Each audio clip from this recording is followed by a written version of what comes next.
Okay, Shri N Sreekumar, R S എസിനെ പരാമർശിച്ചതുകൊണ്ട്, R S എസിനെ നിലമ്പൂർ ഉപതെരഞ്ഞെടുപ്പിൽ ചർച്ചാ വിഷയമാക്കിയതുകൊണ്ട് ഒരു അഡ്വാൻറ്റേജ് യു ഡി എഫിന് ഉണ്ടാകുമെന്നാണോ കരുതുന്നത്?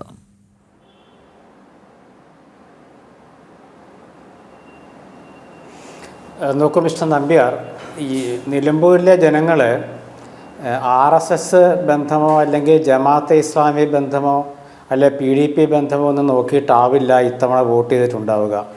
അവരെ സംബന്ധിച്ചിടത്തോളം അവരുടെ ദൈനംദിന ജീവിതത്തിലെ പ്രശ്നമാണ്. കാരണം ഒരുപാട് പേർക്ക് തൊഴിലില്ലാത്തൊരവസ്ഥയുണ്ട്. നിലമ്പൂർ എന്ന ആ പ്രദേശത്തിൻ്റെ പ്രത്യേകത വെച്ചുകൊണ്ടുള്ള ചർച്ച ചെയ്യപ്പെട്ടില്ലല്ലോ, പ്രചരണത്തിൽ അതൊന്നും വിഷയമേ ആയില്ലല്ലോ. സാമൂഹ്യ പെൻഷനും അല്ല, അത് ഞാൻ പറഞ്ഞുതരാം. അത് നിങ്ങൾ പറയുന്നത് ഒറ്റ ഒരു നോട്ടത്തിൽ ശരിയാണെന്ന് തോന്നാം, പക്ഷേ ഞാൻ പറഞ്ഞുതരാം. അതിലേക്ക് നമ്മൾ പോകുന്നതിന് മുമ്പ് ഞാൻ ഈ പറഞ്ഞത് അപ്പോൾ വന്യജീവി ആക്രമണമുള്ള സംഭവമുണ്ട്. ഇതുമായി ബന്ധപ്പെട്ട് ഒരുപാട് ചർച്ചകൾ അവിടെ പ്രാദേശിക തലത്തിൽ നടന്നിരുന്നു. ഈ പ്രാദേശിക തലത്തിൽ നടന്നത് എങ്ങനെയാണെന്ന് വെച്ചാൽ, അവിടുത്തെ ഈ ഇപ്പോൾ ഒരു ഉപതെരഞ്ഞെടുപ്പ് ആകുമ്പോൾ പ്രാദേശിക തലത്തിലുള്ള വിഷയങ്ങൾ ഏറ്റെടുക്കുന്നതിൽ UDFും LDFും അതുപോലെ NDA മുന്നണിയൊക്കെ ശ്രമിക്കും. അപ്പോൾ അതാത് പ്രദേശത്തെ വോട്ടർമാർക്ക് എന്താണോ ആവശ്യം അത് ശ്രദ്ധിച്ചുകൊണ്ടുള്ള ഒരു പ്രചാരണമാണ് അവിടെ നടന്നിട്ടുള്ളത്. പക്ഷേ അത് ചാനലുകൾക്ക് അതൊരു വാർത്തയല്ല. അവരെ സംബന്ധിച്ചിടത്തോളം അവിടുത്തെ നാട്ടുകാരുടെ ആവശ്യം പുറത്തേക്ക് കൊണ്ടുവരുന്നത് വലിയ താല്പര്യമില്ല. അതെപ്പോഴും ഒരു വിവാദപരമായ ഒരു പരാമർശത്തെ പൊക്കിപ്പിടിക്കുന്നത് മാത്രമേ ഉള്ളൂ. അതുകൊണ്ടാണ് ശ്രീ നമ്പ്യാർ പറഞ്ഞ പോലെ ചർച്ചയായില്ല എന്ന് നമുക്ക് തോന്നുന്നത്. പക്ഷേ ചർച്ചയാക്കാൻ കോൺഗ്രസ് ശ്രമിക്കുകയും ഒരു പരിധിവരെ അവരത് വിജയിക്കുകയും ചെയ്തു എന്നുള്ളതിൻ്റെ ഉദാഹരണം ഞാൻ പറഞ്ഞുതരാം. ആദ്യം CPM ഈ തെരഞ്ഞെടുപ്പിനെ കണ്ടത് രാഷ്ട്രീയ വഞ്ചനയ്ക്കെതിരായ വോട്ടെന്നാണ്. അത് ഗോവിന്ദൻ മാഷ് പാർട്ടി പത്രത്തിൽ ലേഖനവും എഴുതി, മുഖ്യമന്ത്രിയാണെങ്കിൽ പുതിയ യോഗത്തിൽ പ്രസംഗിക്കുകയും ചെയ്തു. ഈ രാഷ്ട്രീയ വഞ്ചന എന്ന് പറയുന്നത് അവരുദ്ദേശിച്ചത് PV അൻവർ അവരുടെ MLA ആയിരുന്നു. അദ്ദേഹം അവർക്കെതിരെയുള്ള അഴിമതി ആരോപണം ഉന്നയിച്ച് പുറത്തു വന്ന് അത് UDFിന് അനുകൂലമായൊരു നിലപാട് ആദ്യം സ്വീകരിച്ചു. പക്ഷേ അപ്പോൾ അവരത് രാഷ്ട്രീയ വഞ്ചനയാക്കി മാറ്റി. അത് പിന്നീട് അൻവർ ഏത് രീതിയിലൊക്കെ മാറി മറിഞ്ഞു, അവസാനം അത് അദ്ദേഹത്തിന് തന്നെ വിനയാകുന്നൊരവസ്ഥയിലേക്ക് എത്തി. അൻവർ വീണ്ടും മത്സരിച്ചപ്പോൾ എങ്കിൽ പിന്നെ നിങ്ങൾ എന്തിനാണ് MLA സ്ഥാനം രാജിവെച്ചത് എന്ന രീതിയിലേക്കൊക്കെ ചർച്ച പോയി. അപ്പോൾ അവിടെ ഉയർന്നു വന്ന പ്രാദേശിക പ്രശ്നങ്ങളൊക്കെ ഈ വിവാദത്തിനിടയിൽ മുങ്ങിപ്പോയി. ഓരോ ദിവസവും അവിടെ വിവാദപരമായ തീരുമാനങ്ങളാണ് CPM കൊണ്ടുവന്നിരുന്നത്. അതിൻ്റെ ഉദ്ദേശം എന്താണെന്ന് വെച്ചാൽ, നേരത്തെ ശ്രീ നമ്പ്യാർ പറഞ്ഞ പോലെ ഈ ഘടകങ്ങളൊന്നും ചർച്ച ചെയ്യാതിരിക്കാനാണ്. അപ്പോൾ പെൻഷൻ കാര്യം കൊണ്ടുവന്നു. പെൻഷൻ കാര്യം വന്നപ്പോൾ KC വേണുഗോപാൽ പറഞ്ഞു, എല്ലാ പെൻഷനും ഒരുമിച്ച് കൊടുക്കുമ്പോൾ അതൊരു കൈക്കൂലിക്ക് തുല്യമാകില്ലേ എന്ന് ചോദിച്ചപ്പോൾ പെൻഷൻ കൈക്കൂലി എന്നാക്കി മാറ്റിയവർ ഒരു പ്രചരണം ആരംഭിച്ചു. അത് കഴിഞ്ഞ് പെട്ടെന്ന് തന്നെ ഒരു പന്നിക്കണിയിൽപ്പെട്ട ഒരു പാവപ്പെട്ട വിദ്യാർത്ഥി മരിച്ചപ്പോൾ അത് UDFന് അവസരം ഉണ്ടാക്കിയതാണോ എന്ന് പറഞ്ഞുകൊണ്ടൊരു മന്ത്രി രംഗത്ത് വന്നു. അത് പിന്നെ പുലിവാല് പിടിച്ചു. മന്ത്രിയും പിൻവലിച്ചു, മുഖ്യമന്ത്രിയും പിൻവലിഞ്ഞു, CPM പിൻവലിഞ്ഞു. ഇങ്ങനെ ഒരുപാട് വിഷയങ്ങൾ ഇങ്ങനെ ഓരോ ദിവസങ്ങളിൽ അവർ ഉണ്ടാക്കിക്കൊണ്ട് വന്നിട്ടുണ്ട്. അതിനിടയ്ക്കാണ് ജമാഅത്തെ ഇസ്ലാമിയെ കൊണ്ടുവന്നത്. അപ്പോൾ ജമാഅത്തെ ഇസ്ലാമിയുടെ വെൽഫെയർ പാർട്ടിയുടെ പ്രതിനിധികൾ പല ചർച്ചകളിലും വന്നിട്ട് അവർ CPMന് പിന്തുണ കൊടുത്തതും CPMനെ വിജയിപ്പിക്കാൻ ശ്രമിച്ചതും CPMുമായിട്ട് 23 പഞ്ചായത്തുകളിൽ മലപ്പുറം ഭരിക്കുന്നതും മുക്കം മുനിസിപ്പാലിറ്റി ഭരിക്കുന്നതും അരുവിക്കരയിലെ CPMന് പിന്തുണ കൊടുത്തതും നെയ്യാറ്റിൻകരയിലെ CPMന് പിന്തുണ കൊടുത്തതും ഒക്കെ ആയിട്ട് അവരങ്ങനെ സംസാരിച്ചു കൊണ്ടിരുന്നു. ഇതെല്ലാം കഴിഞ്ഞപ്പോൾ അതൊന്നും ഏശില്ല എന്ന് പറഞ്ഞപ്പോഴാണ് പിന്നെ ഗോവിന്ദൻ മാഷ് ഒരു ചാനൽ അഭിമുഖത്തിൽ ഈ RSS ബന്ധം എടുത്തിട്ടത്. അപ്പോൾ ഇതിനിടയ്ക്ക് ശ്രീ നമ്പ്യാർ പറഞ്ഞ ഈ ഗ്രാമീണ വിഷയങ്ങളൊക്കെ പത്രവാർത്തകളിൽ ചാനലുകളിൽ ഇടം പിടിക്കാതെ പോയി. അവിടുത്തെ റോഡിനെക്കുറിച്ച് നമ്മൾ ചർച്ച ചെയ്തത് എപ്പോഴാണ്? ഈ തെരഞ്ഞെടുപ്പ് പ്രഖ്യാപിക്കുന്ന സമയത്താണ്. പക്ഷേ നമ്മളെയൊക്കെ ദുഃഖിപ്പിക്കുന്ന സംഭവം, ഈ തെരഞ്ഞെടുപ്പ് വന്ന ശേഷം ആ റോഡുകളുടെ അവസ്ഥയെക്കുറിച്ചോ റോഡുകൾ ഇടിയുന്നതിനെക്കുറിച്ചോ വാർത്തകൾ ചാനലുകളിലധികം അറിയാമല്ലോ, ദൃശ്യമാധ്യമങ്ങളാണല്ലോ കൂടുതൽ ജനങ്ങളെ വശീകരിക്കുക, അതിലൊന്നും കണ്ടില്ല. അപ്പോൾ അതിൻ്റെ കാരണം എന്താ വെച്ചാൽ CPM അവിടെ ഇങ്ങനെ അസ്വസ്ഥത ഉണ്ടാക്കുന്നത്, അത് അവർക്ക് തന്നെ ഒരു നിശ്ചയമില്ല ഏത് വിഷയം എടുത്തിടേണ്ടതെന്ന്. അവരുടെ നിലപാടില്ലായ്മയാണ് നമ്മളെപ്പോലുള്ള രാഷ്ട്രീയം താല്പര്യരായ ആളുകൾ കാണുന്നത്. ഈ നിലപാടില്ലായ്മ ഞാൻ പറയാൻ കാരണം, UDF അവിടെ ഒരു നിലപാട് കൊണ്ടുവന്നു. ആ നിലപാട് എന്ന് പറയുന്നത് ഭരണവിരുദ്ധ വികാരമാണ് ഈ തെരഞ്ഞെടുപ്പ് പ്രതിഫലിക്കുക എന്നുള്ളതായിരുന്നു. അതുമാത്രവുമല്ല, അവർ മറ്റൊരു നിലപാടെടുത്തത് അവരുടെ സംഘടനാപരമായ നിലപാടാണ്. അതിൽ കോൺഗ്രസ് ഒരു തീരുമാനമെടുത്തു, അൻവറിൻ്റെ പിടിവാശിക്ക് വഴങ്ങണ്ട എന്നത്. അതൊരു നിലപാടായിരുന്നു. ആ നിലപാടിന് നല്ല അംഗീകാരം കിട്ടി. പൊതുസമൂഹത്തിലെ നിഷ്പക്ഷമതികളായ രാഷ്ട്രീയ നിരീക്ഷകരൊക്കെ ആ UDFൻ്റെ നിലപാടും അതുവഴി VD സതീശന് ഒരു ഗ്രാഫ് ഉയർന്നു എന്ന രീതിയിലും ചർച്ച ചെയ്യാൻ തുടങ്ങി. ഇങ്ങനെയൊക്കെ മുന്നോട്ട് വന്നപ്പോൾ അവിടെ CPM ഏതാണ്ട് ഒറ്റപ്പെട്ട അവസ്ഥയിൽ വരുന്നൊരു ഘട്ടമുണ്ടായി. അതിൽ പ്രധാനപ്പെട്ട കാരണം ആദ്യം BJP പറഞ്ഞു ഈ തെരഞ്ഞെടുപ്പിൻ്റെ ആ ഒരു അതിൻ്റെ പ്രാധാന്യത്തെക്കുറിച്ച് അത് അത്ര വലിയ പ്രാധാന്യമുള്ളതല്ല, ഞങ്ങൾ മത്സരിക്കണോ വേണ്ടയോ എന്നുള്ളതിനെക്കുറിച്ച് ചർച്ചയൊക്കെ അവിടെ വന്നു. BJPക്ക് അങ്ങനെ സ്വന്തമായൊരു സ്ഥാനാർത്ഥി വേണമെന്നുള്ള തീരുമാനം വന്നു. അതിനിടയ്ക്കൊക്കെ ചർച്ച ചെയ്ത് ഇങ്ങനെ വന്നപ്പോൾ BJP അവിടെ മത്സരിക്കുന്നില്ല എന്നുള്ളൊരു നിലപാട് അവിടെ ഒരു മറ്റേ ഭംഗ്യത്തിനാണ് അവരുടെ നേതാക്കൾ സൂചിപ്പിച്ചു. അതിനിടയ്ക്ക് CPM എന്ത് ചെയ്തു? അവരുടെ സ്ഥാനാർത്ഥികളെ വൈകിപ്പിച്ചു. ഞാനിതൊക്കെ ഈ കഥയൊക്കെ പറയാൻ കാരണം നമ്പ്യാർ ചോദിച്ച ഒരു ഇതിലേക്ക് വരാനാണ്. CPM ഒരു കഥ പ്രചരിപ്പിച്ച എന്താണെന്ന് വെച്ചാൽ ഒരു സ്ഥാനാർത്ഥികളെ വൈകിപ്പിച്ചു. അതായത് അവർ പറഞ്ഞു അങ്ങനെ അവരുടെ സ്ഥാനാർത്ഥിയെ കണ്ടെത്താൻ അവരിങ്ങനെ കിണഞ്ഞ് പരിശ്രമിച്ചു. അങ്ങനെ പല ഘട്ടങ്ങളും വന്നിട്ടും അവരുടെ സ്വതന്ത്ര സ്ഥാനാർത്ഥി പോരാ അവിടെ ആര്യടൻ ഷൗക്കത്താണെങ്കിൽ എങ്കിൽ പിന്നെ BJPയുടെ സ്ഥാനാർത്ഥി വരുന്നവരെ കാത്തിരുന്നു. വന്ന ശേഷം അവർ അവിടുത്തെ M. സ്വരാജിനെ സ്ഥാനാർത്ഥിയാക്കി. അപ്പോൾ M. സ്വരാജിനെ സ്ഥാനാർത്ഥിയാക്കണമെങ്കിൽ ഈ മുറ്റത്ത് തന്നെയുള്ളൊരു സ്ഥാനാർത്ഥി എന്തിനാണ് ഇത്രയും കാലം വൈകിച്ചു കൊണ്ടുവന്നത് എന്നൊരു ചോദ്യത്തിന് അവർ ഇന്നവരെ ഉത്തരം പറഞ്ഞിട്ടില്ല.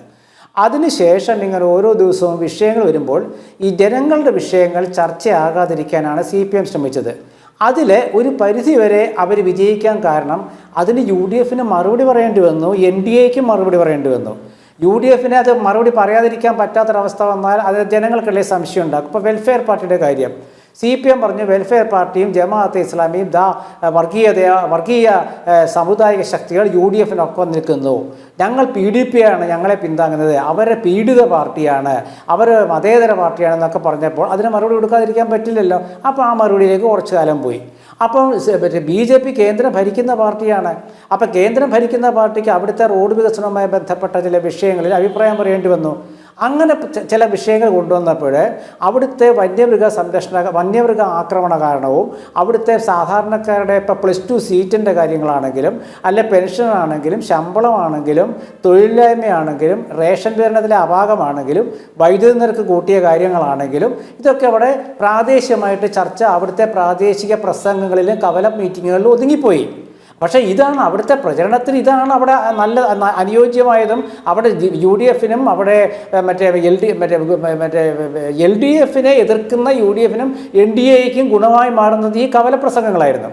പക്ഷേ ഇത് കവലപ്രസംഗങ്ങൾ നമ്മുടെ ചാനലുകൾ വരാത്തതിന് നമ്മൾ ആരും ഉത്തരവാദികളല്ല. പക്ഷേ അവിടുത്തെ പ്രാദേശിക പത്രങ്ങളിലൊക്കെ ഒരുപാട് വന്നിട്ടുണ്ട്. നമ്മളിപ്പോൾ ചാനലുകളിൽ ചർച്ച ചെയ്ത കാര്യങ്ങളൊന്നും പത്രങ്ങളിൽ വന്നില്ല എന്നുള്ളത് നിങ്ങൾക്കറിയാമല്ലോ. അങ്ങനെ വരുമ്പോൾ തിരഞ്ഞെടുപ്പിൻ്റെ ദിശ മാറിപ്പോകുന്നു എന്ന ഘട്ടം വന്നപ്പോഴാണ് ഒരു അഭിമുഖത്തിൽ MV ഗോവിന്ദ മാഷ് ചോദിക്കാതെ തന്നെ RSSൻ്റെ പ്രശ്നം എടുത്തിട്ടത്.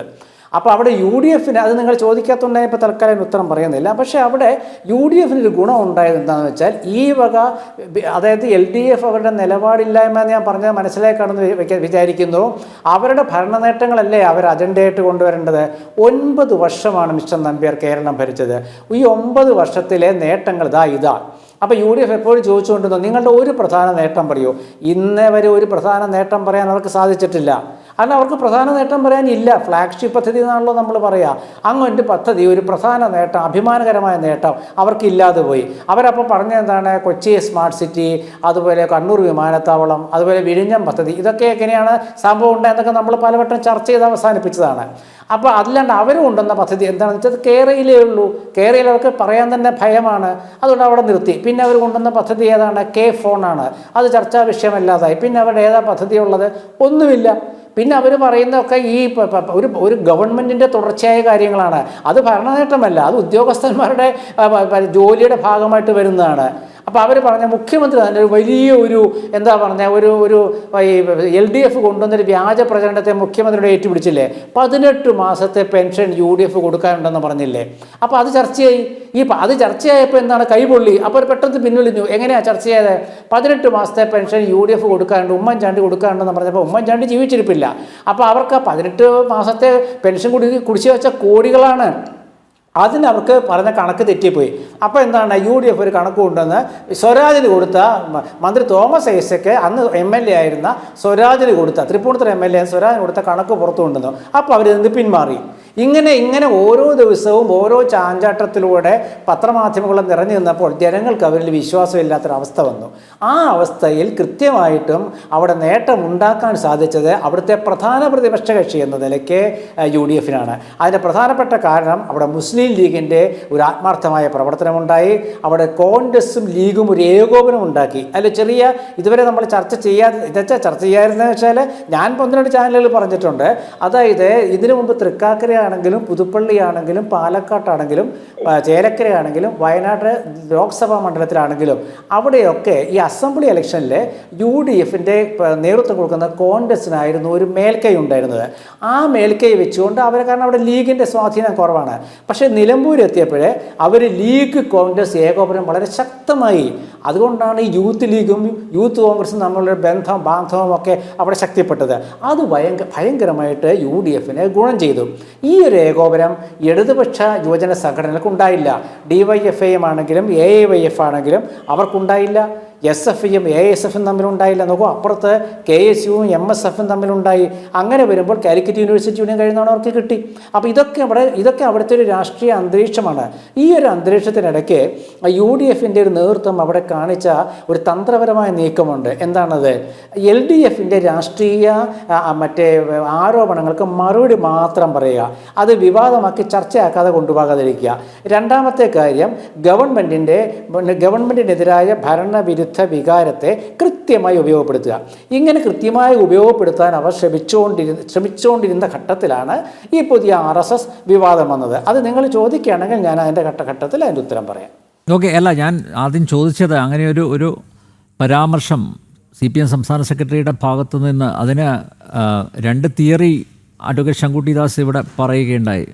ഒന്നുകിൽ സ്വരാജിനെ തോൽപ്പിക്കാനായിരിക്കാം, അല്ലെങ്കിൽ കിട്ടട്ടെ, ഹിന്ദു വോട്ടുകൾ കിട്ടുമോ, RSS പരാമർശം കൊണ്ട് ഹിന്ദു വോട്ടുകൾ കൂടുതൽ സ്വരാജിന് വീഴട്ടെ എന്ന് വെച്ചായിരിക്കും. അത് നമുക്ക് എന്തായാലും 23-ാം തീയതി വരെ കാത്തിരിക്കേണ്ടി വരും. പക്ഷേ എങ്കിലും അങ്ങനെ ഒരു പരാമർശം അത് UDF-ന് അഡ്വാൻറ്റേജ് ആകുമോ എന്നാണ് ഞാൻ ചോദിച്ചത്. എന്തായാലും താങ്കൾക്ക് അടുത്ത ഘട്ടത്തിൽ മറുപടി പറയാം.